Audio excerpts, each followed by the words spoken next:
નમો બુદ્ધાય ના ગડગડાટથી આપણે વધાવી લઈશું જીકે ચૌહાણ સાહેબ,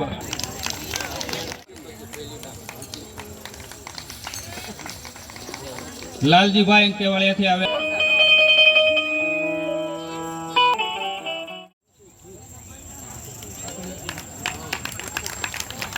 ગડગડાટથી આપણે વધાવી લઈશું કલાકારો વૃંદ ભીમ વંદના કરે હાથે અને રવિરાજભાઈ એમ કહી શકાય એવા આપણા કલાકારો પછી ભીમરાવને ભૂલી જાય છે રે। भारतीय संविधान निर्माता समाज सुधारक डॉक्टर भीमराव रामजी आंबेडकर ने 134मी जन्म जयंती उजवणी सुरेन्द्रनगर जिल्लाना वढवाण तालुकाना मेमका गामे कराई हती। बहुजन साहित्यनी साथे साथे बहुजन वक्ताओए महामानव डॉक्टर आंबेडकरना जीवन संघर्षने याद कर्यो हतो। मान्य अशोक चावड़ा साहेब तथा मान्य चंद्रपाल बौद्ध साहेब तथा जेके जैन साहेब तथा जीके चौहान साहेब तथा हितेश भाई तथा लालजी भाई एवं नामी अग्रणीओनी उपस्थितिमां आ समारोह दीपी उठ्यो हतो। सुरेन्द्रनगर जिल्लाना वढवाण तालुकाना नाना एवा मेमका गामनी अंदर डॉक्टर बाबा साहेब आंबेडकरनी 134मी जन्म जयंतीनी भव्य उजवणी कराई हती। कलाकारोमां रविराज वाणिया साहेब, रमेश परमार साहेब, मनुभाई वाणिया साहेब तथा तेमनी समग्र टीमना मुखेथी मेमका गाम ए जय भीम तथा नमो बुद्धायना नाराओथी गूंजी उठ्युं हतुं। हूँ वेद गोवर्धन राय बौद्ध भीम की आवाज यूट्यूब चैनल में सौ दर्शकों हार्दिक स्वागत करूं छुं। मित्रों, तमने आ वीडियो गमे तो वीडियो ने लाइक करजो अने तमने आ भीम की आवाज यूट्यूब चैनल गमे तो चैनल ने सब्सक्राइब करवानुं पण भूलता नहीं। युग पुरुष महामानव नारीना मुक्तिदाता युगधर विद्यापति सिंबल ऑफ नॉलेज महामानव बाबा साहेब आंबेडकर जी नी 134मी जन्म जयंती ना अवसरे हूँ आप सौ मित्रों ने हार्दिक शुभकामना पाठवुं छुं। जय भीम, जय भारत, जय संविधान, नमो बुद्धाय। કે જ્યાં કોઈ પાખંડ ન હોય, જ્યાં કોઈ ઊંચ નીચ ન હોય, કાંઈ ના હોય અને મૂળ ભારતનો ધર્મ તથાગત બુદ્ધનો ધર્મ એટલે મૂળ ભારતનો ધર્મ એ બાબા સાહેબે કારણ કે એમને ખબર હતી કે ધર્મ વગર લોકો રહેવાના નથી, ક્યાંક ને ક્યાંક કંઈક તો પકડશે।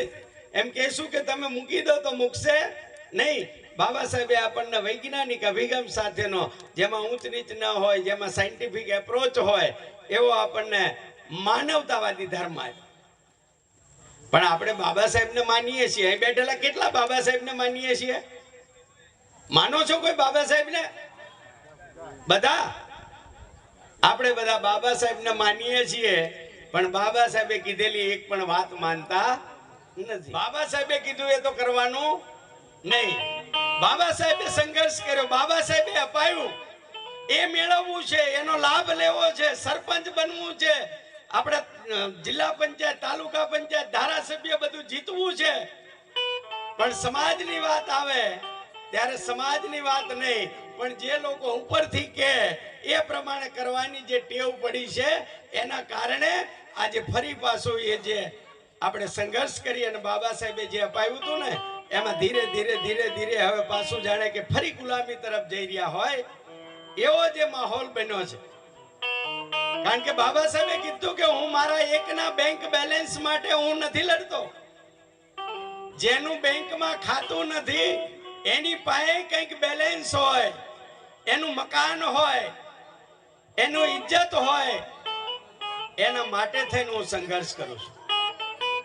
આજે આપણી દિવાલો તો બની ગઈ, મકાન બની ગયા, છત બની ગઈ, પણ ખરેખર જે બાબા સાહેબના વિચારોને લઈને જે આપણે ચાલવું જોઈએ એમાં ખરેખર આપણે ઉણા છીએ.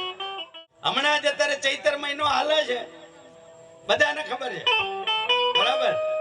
જેનો કોઈ જગ્યાએ કાંઈ રોલ નથી, અહીંયા લાખો રૂપિયા ખર્ચ કરીએ છીએ અને જે મહામાનવોએ પોતાના દીકરાઓના બલિદાન આપ્યા, પોતાના જીવન આપ્યા, એવા તો તમે જો મહાત્મા ફૂલે, માતા સાવિત્રીબાઈ ફૂલે, કેટલાય મહાપુરુષો છે, પણ એને આપણે ઓળખતા નથી. એટલે વધુ વાત નહીં કરતા આપણે ડોક્ટર બાબા સાહેબ આંબેડકરની 134મી જન્મ જયંતિ આપ સૌ મેમકા ગામના યુવાનોએ જે કાર્યક્રમ રાખ્યો છે એમને ખૂબ ખૂબ શુભકામનાઓ. એક શિક્ષકે સવાલ કરેલો વિદ્યાર્થીઓને કે એવી કઈ વસ્તુ છે કે જેને તમે જોઈ શકો પરંતુ અડી ના શકો, તમે જોઈ શકો પણ એને સ્પર્શ ના કરી શકો. ત્યારે એક વિદ્યાર્થીએ ઊભા થઈને કીધું, સાહેબ એ સૂરજ છે જેને હું રોજ જોઉં છું પણ અડી શકતો નથી. બીજો એક વિદ્યાર્થી ઊભો થયો, એને કીધું, સાહેબ હું રોજ ચાંદાને ચંદ્રમાને જોઈ શકું છું, એનો સ્પર્શ નથી કરી શકતો, એને અડી નથી શકતો. એક ત્રીજો વ્યક્તિ ઊભો થાય છે કે સાહેબ હું રાત્રે રોજ ટમટમતા તારાઓને જોઈ શકું છું પણ ક્યારે અડી નથી શકતો. આમ છતાં બહાર બેઠેલા એક વિદ્યાર્થી 7-8 વર્ષનો, એને પોતાની આંગળી હજુ નીચી નથી રાખી, એને પોતાની આંગળી ઊંચી કરેલી જ હતી. એટલે માસ્તરે પૂછ્યું કે ભાઈ તારે કઈ કહેવાનું છે? ત્યારે એને કીધું કે હા સાહેબ મારે પણ કહેવું છે. તમે મને પૂછેલું, આ વિદ્યાર્થીઓને પૂછેલું કે એવી કઈ વસ્તુ છે કે જેને તમે જોઈ શકો પણ અડી ન શકો, તો સામે પડેલું પાણીનું માટલું જેને હું રોજ જોઉં છું પણ અડી નથી શકતો.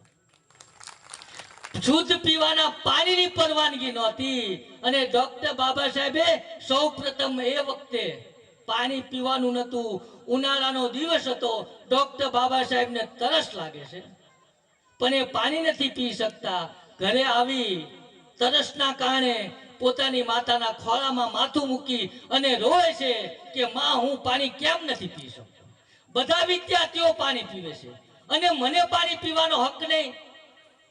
એની માતા આ બાળકને અશુદ્ધ એટલે શું એ ખબર નથી, એટલે પોતાના ખોળામાં માથું રાખી અને હાથ પંપાતા કહે છે કે બેટા આપણે અશુદ્ધ છીએ, આપણે પાણી ન પી શકીએ, આપણે એને અડી ન શકીએ.